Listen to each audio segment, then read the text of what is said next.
A beautiful morning to our viewers across the world. It's Ayo Adams on the sports segment of the weekend show, and it's been an exciting week of transfer window football, players moving from side to side and players moving across the world. But first of all, let's go to the world of tennis. I'll give you a little bit of update before we join our guest in Lagos to discuss the transfer window. We'll start with the third Grand Slam of the tennis season, as it's 2 days to start the 2023 tournament at the Wimbledon in England, and it's been an exciting scene for some of the top seeds who are going to be participating in the third Grand Slam of the tennis season. Novak Djokovic, the four-time defending champion, will begin his quest for third Grand Slam title this year as the world number 2, will be looking to battle some of the brilliant top seeds across the world. Carlos Alcaraz, who reclaimed top spot in ATP rankings with a victory at the Queen's Club Championship, is now the number 1 seed at the Wimbledon for the first time in his career. Iga Swiatek, the reigning number 1 seed of the ladies bracket, will also be on grass at the All England Club and has given her problems in the past. She has never advanced beyond the 4th round in the 3 Wimbledon championship that she has played in, while defending ladies champion Elena Rybakina is the 3rd seed to start in this year's tournament with 2023 Australian Open Arena Sabalenka in world number 2. The round 1 seems so packed and seems so contested. We're going to see a number of brilliant players fighting against themselves in the round 1. We have some mouth-watering and blockbuster encounters for the round 1 of the Wimbledon. We have Stefanos Tsitsipas will be taking on Dominic Thiem in the first round of the championship. We also have Matteo Berrettini, the Italian, and the former top 10 player will be taking on Lorenzo Sonego. Nick Kyrgios, who was a finalist last year. The Kyrgios was the finalist last year, will also be taking on David Goffin, who is a wild card. We also have Ryan Peniston, who will be taking on former champion Andy Murray. And in the women's singles, we have Maria Sakkari, the Greek goddess in world number 8, will be taking on Marta Kostic, while Katie Swan will be taking on Belinda Bencic. Coco Gauff will play Sofia Kenin, and Elena Svitolina will be playing Venus Williams. Well, the Wimbledon will start on July 3rd and will extend to July 16th. If you're a fan of tennis, make sure that you tune into the third Grand Slam of the season so we can see, who will take the next Grand Slam title. Now, moving on to football, moving on to some other sports, I have a guest to me on Zoom, live from Lagos. I have Church Arukodare, who will be discussing the transfer window, plots, deals, done deals across the world. Good morning, Church. How are you and how is Lagos? Good morning, Ayo. Lagos is fine. I'm very good. All right then. Let's get right into it with the transfers. And there's been a lot of transfer back and forth, done deals, gossip that's been going on across the world of football. But let's look at a couple of ones that have been confirmed in a couple of days now. We have Ruben Loftus-Cheek, who has finally moved to AC Milan from Chelsea. We have Kai Havertz, who have moved from Chelsea to the other side of London, Arsenal. We also have Mateo Kovacic, who has left Chelsea, was gone to Manchester City. Mason Mount has been reported to join Manchester United from Chelsea. Sandro Tonali, the AC Milan youngster maestro, has now joined Newcastle from AC Milan. Is joining Newcastle from AC Milan, and a number of bigger transfers. But tell me so far. Finally, before I give you the question, we also have Liverpool taking on Alex McAllister. But yesterday it was reported through Fabrizio Romano, here we go, stating that Dominic Szoboszlai will now be joining Liverpool. Tell me, so far in this transfer window, Ilkay Gundogan has also made it to Barcelona. In this transfer window so far, which team do you think has made the best transfer so far, and which team is currently losing? I would say, let me first give a shout out to Chelsea for doing amazing business. They've sold like half of their team in June, which is amazing. I wish Man U could do that, but apparently not. But in terms of who has done the best business, I think I would say with the transfer of Szoboszlai yesterday to Liverpool, I think Liverpool are building something in the midfield. I think they are ready to come back to the forefront. So it should be a very difficult Premier League season this season. Arsenal have done some amazing business, although I think the 105 million for Declan Rice is a bit too much. Yeah, I think it's too much pressure for one player. But I think that's also a very good one for them as well, as Declan Rice and also Havertz. That's actually a good one. In terms of United, and every other person has done something in terms of transfer window, I think we're still trying to find our feet. We've not really done so much, but with time, the Loftus-Cheek transfer, I think Syria will be a very good one for Loftus-Cheek. I think he would actually flourish. I think the Syria is best suited for his kind of football, his style of football. So I think, the transfers so far have been good. even if I think United have done the least business. All right, so let's move to a little bit of rumor and gossip across the transfer window. We're now hearing news from Germany that Bayern Munich was speculated to be reaching out for Harry Kane, but we also saw that yesterday Bayern Munich are now turning their focus to our superstar Nigerian Victor Osimhen. A couple of other more rumors and transfer noise. We've also heard Luis Enrique will be joining PSG as their new coach, and then Mbappe has been told by PSG that he must leave this season because they wouldn't want to risk selling him at no fee at the end of the season when his contract expires. So these rumors, which of them do you think is a rumor? Which of them do you think it might come into fruition before we move to the other news? I think PSG signing Luis Enrique is not a rumor anymore. I think it's almost a done deal. Mbappe wanting to leave PSG as well is almost certain that he would. It looks like he's basically out the door.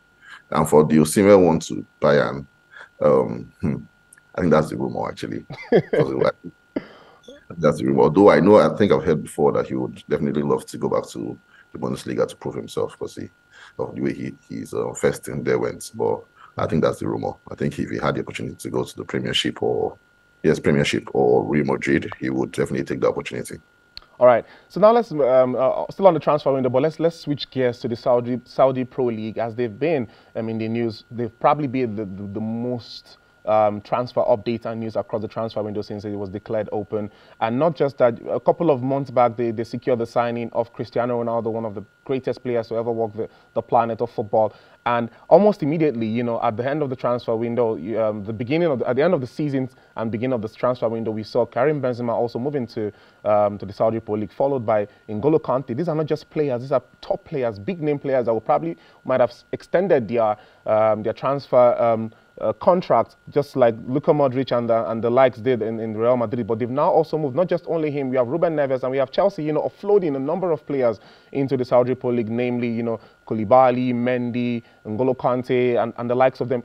But the UEFA president, Alexander Shefferin, mentioned in an interview a couple of days ago, is stating that Saudi League are making a significant mistakes, almost as the same that was made by China a couple of years ago, recruiting top youngsters.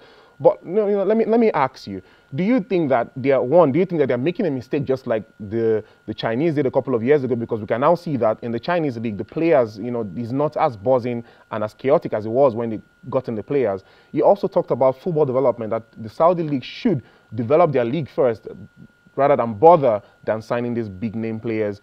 What are your thoughts on this? Do you think it's destroying football, or why do you think these top players are being attracted to the Saudi Pro League? What exactly is it? I know a number of people will talk about the wages in folds, but from your own perspective and your analysis, how would you rate the Saudi Pro League transfer saga?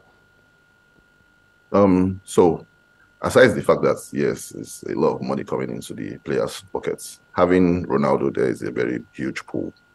Like Ronaldo went there and didn't just go there and say, "Oh, I'm just here to retire." He went there and said, "Oh, the league is very competitive." So he had already started selling the league to the other players. If Ronaldo, who is considered one of the greatest footballers ever, can say that the league is competitive, then aside the money that they'll be making, why can't they literally just go there and build something? I think it's the allure of being part of something new, or being one of the first to maybe put out the league or promote the league, that is taking these players there. It's not just the money, because I'm almost certain that China might be able to offer something similar.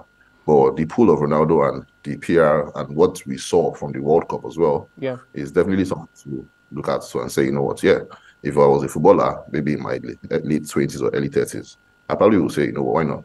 Why can't I go there and go and see how it works? I think one of the issues that pundits and football organizations have been having because of this Saudi Pro League issue is because usually you don't see young players willing to move there, but a number of summer signings have happened, and you've seen young talents, young talent and old talent, young people who were supposed to start their careers maybe somewhere in Europe are now moving to Saudi League. So that's probably what the UEFA president Alexander Shefferin was referring to, that develop your football first. But one thing, just like you rightly mentioned, we saw the FIFA World Cup, and a large number, over 60% of the Saudi populace watch football. So if you look at it from the economic aspect, it seems like a proper thing for them. But looking forward into the future, do you think the Saudi League is a place that players would wake up one morning and decide, as opposed to going to the Premier League, as opposed to going to La Liga, as opposed to going to the Serie A and the other top leagues, Bundesliga and the Eredivisie, would people, young talents, now seek Saudi as a place to start their football careers? Yes, as a place to start, yes. I think players will start looking at that option. I don't think it might be as difficult as to go to Europe as it is to go to the Middle East, but I think it will be an option. Like with the PR and the publicity they are putting into it, I think we can now watch their leagues on TV. So you can see his avenue is just creates an avenue for people to it broadens the margin. So you say, instead of just I can't get to Europe, the Saudi League is there, the Arab leagues are there. It helps expand the scope of football. That's how I say it. I feel like it creates more opportunity for the youngsters, the ones that literally can make it in the big five. They can just go there and still earn a living for themselves and still be fine. So I think it's a good thing for me. I think it's good. I don't think it's a bad thing. I think it's just opportunities that is being created for footballers across the world. All right, Church, let's finally move to the last discussion of the day. We'll now talk about the Nigerian players and their prospects in Europe for next season. We've seen a number of Nigerian footballers across the world who have been making the names. I mean, we can't deny this. Our biggest superstar at the moment is Victor Osimhen. We have Samu Chukwueze, who's also in the news and transfer buzz. We also have your brother too. Tolu Arokodare is back in Genk for the season. The preseason. Now let's talk about the prospect of these players across Europe next season. Your brother and his team, unfortunately, they lost the league last year to a 9-minute goal from all the way out. But then finally, let's talk about their prospects in Europe for next season. How well do you think Genk will do next season? Marching into the Champions League qualification playoff rounds, and finally, the other Nigerian players across Europe. How do you think they're going to fare? The likes of Chukwueze. Let's look at Victor Osimhen and Kelechi Iheanacho. Wilfred Ndidi and Kelechi Iheanacho were relegated. What do you think will happen to them? But then let's start with your brother in Genk. How do you think his team are going to perform looking into the Champions League for next season?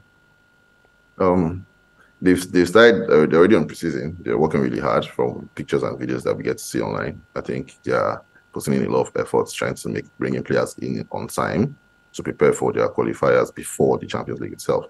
So I think that is something that they would have put in so much work into.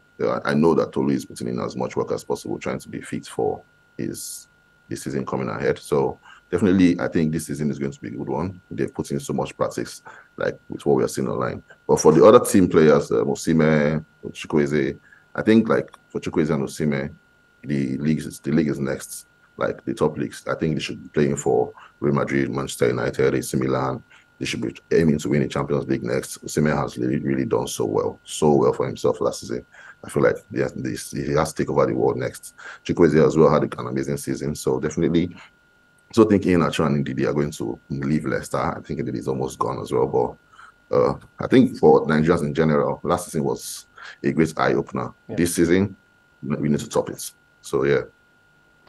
All right, then. Thank you very much. That's a flying place to leave it. Thank you for joining us all the way from Lagos and giving us your in-depth analysis on the transfer window on the sports segment of the weekend show. Well, it's been a magnificent summer season for a couple of teams, signing players and offloading players. Kudos, just like Church mentioned, kudos to Chelsea, who have offloaded a number of players from their roster significantly from the packed log that they have from last season. We have Liverpool pulling in Alex McAllister and Dominic Szoboszlai. We have Barcelona reining in Ilkay Gundogan and a couple of more players coming in. There are speculations that Lionel Messi might still play for Barcelona next season. We'll wait to see if that miracle can happen. Well, across the tennis world, we also have Wimbledon starting on Monday till 16th of July. If you're a big tennis fan, queue in there and go watch it. The NBA season has had its draft happen. We also might see a couple of more breaking news from there. We'll give you all the updates on that.